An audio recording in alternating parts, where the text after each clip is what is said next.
Yves-Lise Vétral, bonjour. Bonjour.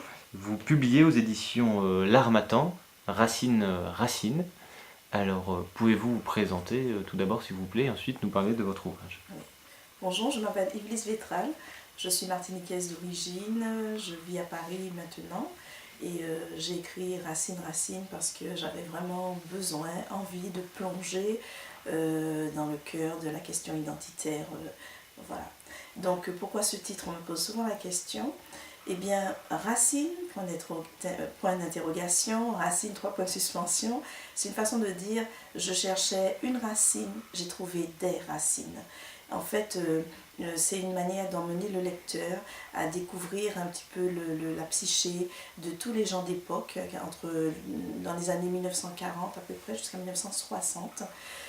La façon de vivre, mais aussi la façon de penser, de se penser au cœur de la société martiniquaise. Donc, qu'est-ce qui m'a inspiré l'écriture de cet ouvrage?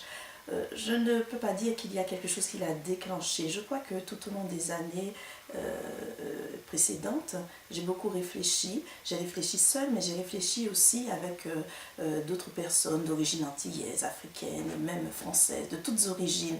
Et la question identitaire venait sans cesse, parce que je crois qu'on ne sait pas où on va. On ne peut pas définir là où on va quand on ne sait pas exactement d'où on vient. Et donc il y a eu tout un chemin dans ma tête, et puis comme mon imagination est débordante, et bien ce chemin est devenu finalement une histoire romancée, mais avec un fond, je crois, tout à fait plausible et vrai. Voilà, les premières personnes qui ont lu l'ouvrage, quand il n'était encore qu'un manuscrit, c'était beaucoup les personnes âgées, peut-être à partir les personnes d'âge mûr. J'ai fait lire à des personnes âgées de 60 ans à peu près jusqu'à 80 ans, et elles étaient ravies en disant « Oh, on dirait que c'est mon enfance qui est racontée là ».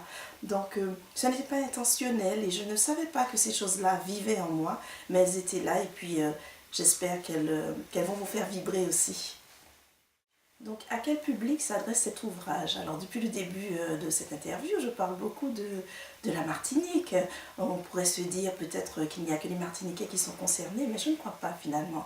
Racine, Racine, c'est un chemin de vie, un chemin de réflexion, un chemin de questionnement, et puis c'est la découverte de soi. On part, quelque part on plonge, c'est vrai qu'on découvre un monsieur qui est d'origine un petit peu métissée, on découvre une jeune haïtienne qui vit dans des circonstances très très particulières, mais au travers de ces personnages, on se questionne beaucoup, on comprend toute la question de l'identité, toute l'importance de se poser en tant que sujet au sein d'une société et de penser son devenir. C'est aussi l'occasion pour n'importe quel lecteur, quelle que soit son origine, de se remettre en question et puis d'approcher un peuple, mais par une porte différente. La porte de sa psyché, la porte de sa mentalité, la porte de sa compréhension profonde. Donc, c'est un peu ça, Racine Racine. C'est inviter chacun à découvrir ce qu'il est profondément en lui-même. Je crois que la question de l'inconscient collectif, c'est une question qui est, et on ne peut pas la nier. Il y a des choses qui passent dans l'inconscient collectif, des choses qu'on ne dit pas forcément à nos enfants, mais qu'on observe pourtant des comportements, on observe des façons d'être, et je crois que tout ça, ça se questionne, ça se parle, on en parle, et ça se dit. Il faut mettre des mots sur tout ce qui est en silence.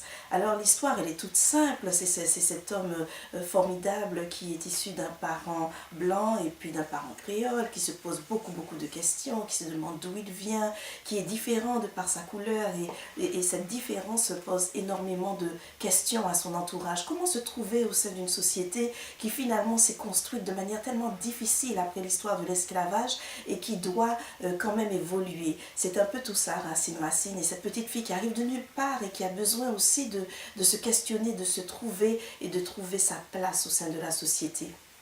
J'aimerais simplement dire au lecteur au travers de ce livre qu'aucune culpabilité n'est légitime et aucune culpabilité ne doit demeurer.